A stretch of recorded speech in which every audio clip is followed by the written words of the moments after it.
তোমরা যারা 2025 সালে মাধ্যমিক এবং উচ্চ মাধ্যমিক কিংবা গ্র্যাজুয়েশন কমপ্লিট করেছো তাদের জন্য একটা দুর্দান্ত সরকারি স্কলারশিপে আবেদন অলরেডি শুরু হয়ে গিয়েছে। তোমরা কারা কারা এই সরকারি স্কলারশিপের জন্য আবেদন করতে পারবে, সেখানে কি কি কন্ডিশন বলা হয়েছে, এই আবেদন করতে গেলে কোন কোন জিনিস তোমাদের প্রয়োজন, A to Z সমস্ত তথ্য আজকে আমি তোমাদের সামনে এই ভিডিওতে তুলে ধরার চেষ্টা করব।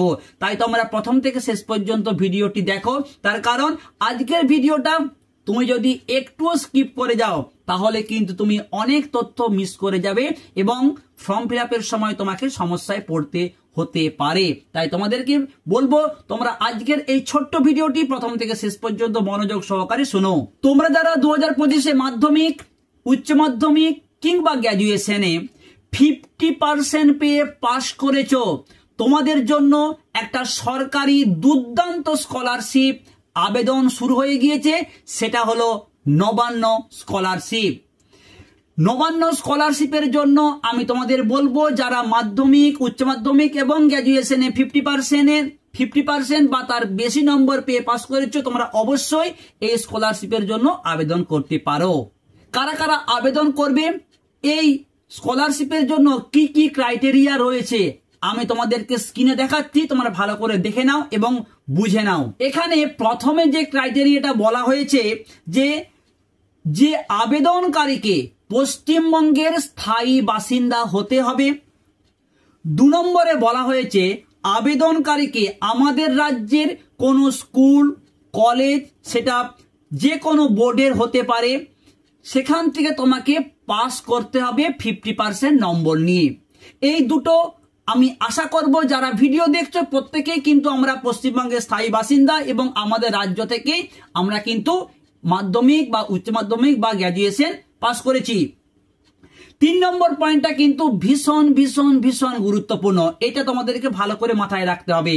কি এখানে পরিষ্কার বলা হয়েছে যারা মাধ্যমিক এবং উচ্চ মাধ্যমিকে 50% বেশি এবং 60% কম নম্বর পেয়েছো, তারাই একমাত্র নবান্ন স্কলারশিপের জন্য আবেদন করতে পারবে। 50% কম হলেও চলবে না, আর 60% বেশিও নয়, কারণ 60% বেশি হলে তোমাদের জন্য কিন্তু রয়েছে স্বামী বিবেকানন্দ স্কলারশিপ। এই প্রসঙ্গেই তোমাদের জানিয়ে দিই, এই স্বামী বিবেকানন্দ স্কলারশিপ যখন শুরু হবে, কিভাবে তোমরা আবেদন করবে, কারা আবেদন করবে, এতে কত টাকা তোমরা পেতে পারো, সমস্ত তথ্য তোমাদেরকে জানিয়ে দেব। তাই তোমরা অবশ্যই চ্যানেলটাকে সাবস্ক্রাইব করে পাশের বেল আইকনটা প্রেস করে নোটিফিকেশনটাকে অল করে রাখবে। নেক্সট পয়েন্ট কি আছে, এখানে দেখো মাধ্যমিক আর উচ্চ মাধ্যমিকের ক্ষেত্রে যেমন বলা হয়েছে 50% বেশি, 60% কম, ঠিক তেমনি গ্র্যাজুয়েশনের ক্ষেত্রে অর্থাৎ যারা বিএ, বিএসসি বা বিকম পাশ করেছো, তোমাদের জন্য এখানে নম্বরটা কিন্তু কমানো হয়েছে। এখানে বলা হয়েছে যে গ্র্যাজুয়েশনে 50% বেশি এবং 53% কম পেলেই তোমরা এই নবান্ন স্কলারশিপের জন্য আবেদন করতে পারবে। নেক্সট পয়েন্টটা ভীষণ গুরুত্বপূর্ণ, যারা আবেদন করবে তোমাদের পারিবারিক ইনকাম যেন 1,20,000 মধ্যে হয়। 1,20,000 যদি বেশি ফ্যামিলি ইনকাম হয় তাহলে তোমরা কিন্তু আবেদন করতে পারবে না।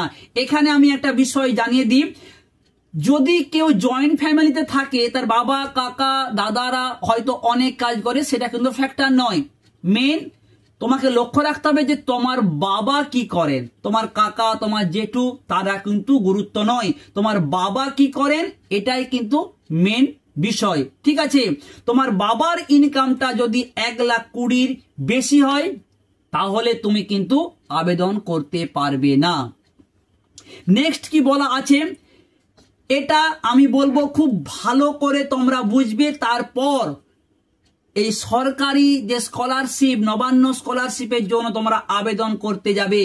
এখানে পরিষ্কার বলা আছে যারা এই নবান্ন স্কলারশিপের জন্য আবেদন করবে তারা বা সেই সমস্ত আবেদনকারী আর অন্যান্য কোনো স্কলারশিপের জন্য আবেদন করতে পারবে না। তাই আবেদন করার আগে খুব ভাবনা চিন্তা করে তোমরা আবেদন করবে। নেক্সট কি বলা আছে, এই স্কলারশিপটা তুমি বছরে একবার আবেদন করতে পারো। ওকে, নেক্সট দেখো কি বলা আছে, keep following details within you reach while applying. এখানে পরিষ্কার বলা আছে তুমি যখন আবেদন করতে যাবে তোমাকে সঙ্গে কোন কোন বিষয়গুলোকে নিয়ে যেতে হবে। প্রথমেই বলা আছে student name as per state standard exam admit, অর্থাৎ মাধ্যমিকের অ্যাডমিটে তোমার যে নামটা রয়েছে সেই নামটা ধরেই তোমাকে কিন্তু আবেদন করতে হবে। আর কি, গার্ডিয়ানস নেম মাধ্যমিকের অ্যাডমিটে তুমি পেয়ে যাবে, তোমার বাবার নাম, সেখানে তোমাদের বয়স এজ তোমার দেওয়া আছে। নেক্সট কি আছে, tenth standard roll number and year, অর্থাৎ মাধ্যমিকে যে অ্যাডমিটের রোল নম্বর এবং তুমি কোন বছর মাধ্যমিক পাস করেছো অবশ্যই তোমাকে উল্লেখ করতে হবে। ফুল অ্যাড্রেস উইথ পিন, তোমাকে সম্পূর্ণ ঠিকানা লিখতে হবে, গ্রাম থেকে, পোস্ট থেকে, জেলা থেকে, থানা থেকে, এবং সঙ্গে অবশ্যই অবশ্যই পিন নম্বরটা তোমাকে উল্লেখ করতে হবে, কারণ এখানে পরিষ্কার বলা আছে full address with pin. Next কি বলা আছে, মোবাইল নাম্বার। তোমাদেরকে বলবো এই মোবাইল নাম্বারটা তোমরা কোন নম্বরটা দেবে এইটা কিন্তু ভীষণ ভীষণ গুরুত্বপূর্ণ।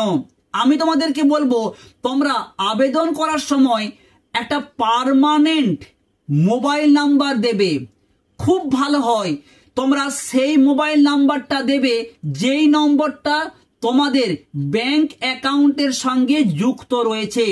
এর ফলে কি হবে দেখো, তোমার স্কলারশিপের কোনো টাকা তোমার অ্যাকাউন্টে আসবে, তুমি কিন্তু বাড়িতেই সঙ্গে সঙ্গে মেসেজ পেয়ে যাবে।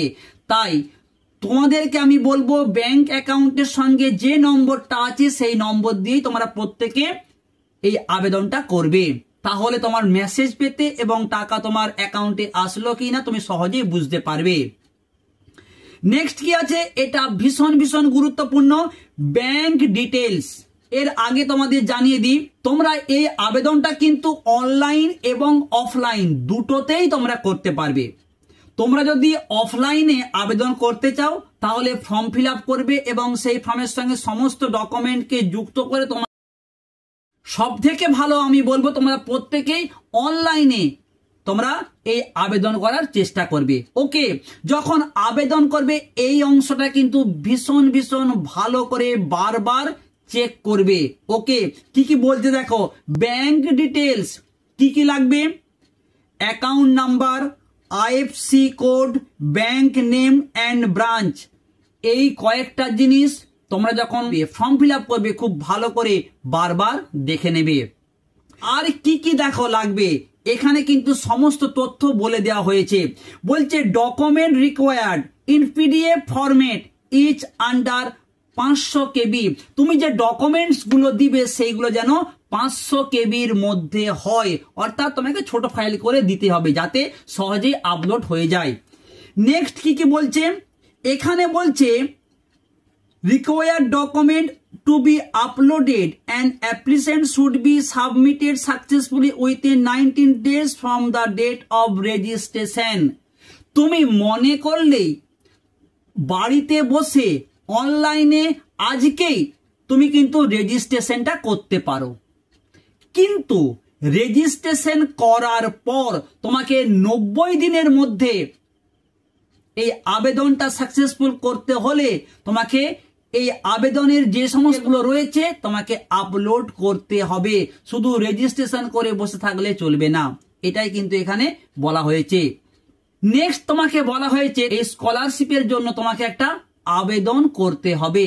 আমি বলবো তোমাদের চিন্তার কোনো কারণ নেই, তোমরা যেখানে যে ক্যাফেতে গিয়ে এই স্কলারশিপের আবেদন করবে তাদের কাছে সমস্ত ডকুমেন্টস আছে, তারা কিন্তু খুব সুন্দরভাবে সাবমিট করে দেবেন, ঠিক আছে। নেক্সট কি আছে, এখানে বলা আছে recommendation to the honourable chief minister from local MLA এবং এমপি। রেকমেন্ডেশন চাই এমএলএ কিংবা এমপির। এখানে কিন্তু কোনো পঞ্চায়েত বা প্রধানের রেকমেন্ডেশন চলবে না। ফ্যামিলি ইনকাম সার্টিফিকেট, আমরা প্রথমেই বলেছিলাম যে ফ্যামিলি ইনকাম 1,20,000 মধ্যে হতে হবে। এই সার্টিফিকেটটা তুমি কোথা থেকে নিবে? এখানে কিন্তু পরিষ্কার বলা হয়েছে যে minister in charge, minister of state, DM, SDO, BDO, joint BDO, executive officer, municipality area officer of the rank of deputy of commissioner and above in case of municipal corporation area. এখানে দেখো পরিষ্কার বলা হয়েছে যে তোমার যে ফ্যামিলি ইনকাম 1,20,000, এটা তুমি কার কাছ থেকে সার্টিফিকেট নিবে? তোমাকে নিতে হবে এসডিও, বিডিও, জয়েন্ট বিডিও কিংবা এক্সিকিউটিভ অফিসার যারা রয়েছে তাদের কাছ থেকে তোমাকে পরিবারের সার্টিফিকেট সেটা তোমাকে কিন্তু সংগ্রহ করতে হবে। এক্ষেত্রেও কিন্তু প্রধানের কিংবা পঞ্চায়েতের ইনকাম সার্টিফিকেট তুমি যদি শো করো সেক্ষেত্রে তোমার এই আবেদনটা বাতিল বলে গণ্য হবে। তোমাকে এসডিও, বিডিও বা জয়েন্ট বিডিও বা এক্সিকিউটিভ যারা অফিসার তাদের কাছ থেকে তোমাকে এটা সংগ্রহ করতে হবে। এখানে বলা আছে যে মাধ্যমিকের অ্যাডমিট কার্ড তোমাকে সেখানে শো করাতে হবে। আর এখানে বলা আছে মার্কশিট অফ কোয়ালিফিকেশন এক্সামিনেশন, এখানে কিন্তু মার্কশিটকেও তোমাকে শো করাতে হবে। এখানে কিন্তু আরো দুটো বিষয়কে ভীষণ গুরুত্ব দিয়ে বলা হয়েছে কি, আবেদনকারীর ব্যাংকের প্রথম পেজটা তোমাকে কিন্তু এখানে সাবমিট করতে হবে, যেখানে তোমার ব্যাংকের অ্যাকাউন্ট নাম্বার, আইএফসি কোড, ব্যাংকের নাম, সেই ব্রাঞ্চের নাম থাকবে। তোমাকে সেই পেজটাও কিন্তু জেরক্স করে সেখানে সাবমিট করতে হবে। আর একটা বিষয় এখানে ভীষণ করে বলা হয়েছে, তোমরা যদি ভাবো যে আমি মাধ্যমিক পাস করে গেছি, আমি আবেদন করে দেব, এই সমস্ত ডকুমেন্টসগুলো আমার আছে, আমি জোগাড় করে করতে পারি, আমি আর পরবর্তী অর্থাৎ মাধ্যমিক পাস করার পর আমি আর পড়াশোনা ছেড়ে দিয়েছি, আমি কাজে চলে গিয়েছি, আমি আর পড়াশোনা করব না, তাহলে কিন্তু তুমি এই আবেদন করতে পারবে না। এখানে পরিষ্কার শেষ পয়েন্টে উল্লেখ করা হয়েছে, যারা মাধ্যমিক পাস করেছো তোমাদেরকে অবশ্যই ক্লাস 11-এ ভর্তি হতে হবে এবং সেই ভর্তি যে তুমি স্কুলেতে হয়েছো, তোমাকে যে স্কুল থেকে অ্যাডমিশন হওয়ার যে রিসিভ কপি তোমাকে দেওয়া হয়েছে সেটা তোমাকে কিন্তু অবশ্যই সাবমিট করতে হবে। এখানে পরিষ্কার বলা হয়েছে যে admission receive from the current academic year or semester. যদি তোমরা মাধ্যমিক উচ্চ মাধ্যমিক পাস করার পর পরবর্তী ক্লাসে ভর্তি না হও তাহলে তোমরা আবেদন করতে পারবে না। আর এই রিসিভ কপিটা যদি তোমরা সাবমিট করতে না পারো তাহলে কিন্তু তোমরা যতই ডকুমেন্টস দাও না কেন তোমাদের এই আবেদনটা গ্রাহ্য হবে না। তোমাদের বলবো তোমরা চেষ্টা করবে অনলাইনে এই আবেদনটা করার জন্য, এবং যারা যেই মুহূর্তে ভিডিওটা দেখছো তাদেরকে বলবো তোমরা চেষ্টা করবে 2-1 দিনের মধ্যে অন্তত পক্ষে রেজিস্ট্রেশনটা তোমরা করে ফেলতে। খুবই সহজ, আমি বলবো তোমরা নিজেরাও করতে পারো কিংবা ক্যাফেতে গিয়েও করতে পারো। যদি তোমরা নিজেতে গিয়ে করতে যাও তাহলে তোমরা কিভাবে করবে আমি তোমাদের সংক্ষেপে বলে দিচ্ছি। তোমরা প্রথমেই যাবে গুগলসে এবং সেখানে গিয়ে টাইপ করবে নবান্ন স্কলারশিপ। এরপর যে পেজটা ওপেন হবে সেখানে যে প্রথম থাকবে নবান্ন স্কলারশিপ সেখানে তোমরা ক্লিক করবে। এরপর স্ক্রল ডাউন করে তোমরা নিচে যাবে এবং সেখানে গিয়ে অ্যাপ্লিকেশনের জায়গায় তোমরা ক্লিক করবে। সেখানে তোমাকে একটা ফোন নাম্বার দিয়ে রেজিস্ট্রেশন করতে হবে, তাহলেই কিন্তু চলবে। তবে আমি তোমাদের বলবো যারা পারবে তারা চেষ্টা করবে, না হলে তোমরা প্রত্যেকেই ক্যাফেতে গিয়ে করার চেষ্টা করবে। যদি এই সংক্রান্ত কোনো তথ্য থাকে অবশ্যই তোমরা কমেন্ট করো, তোমাদের প্রত্যেকের কমেন্টের উত্তর দেওয়ার চেষ্টা করব। স্বামী বিবেকানন্দ স্কলারশিপ যেই দিন থেকে শুরু হবে অবশ্যই তোমাদেরকে জানিয়ে দেবো। তাই তোমরা চ্যানেলটাকে সাবস্ক্রাইব করে পাশের বেল আইকনটা প্রেস করে নোটিফিকেশনটাকে অল করে রাখো। সবাই ভালো থেকো, দেখা হচ্ছে পরের একটা ভিডিওতে।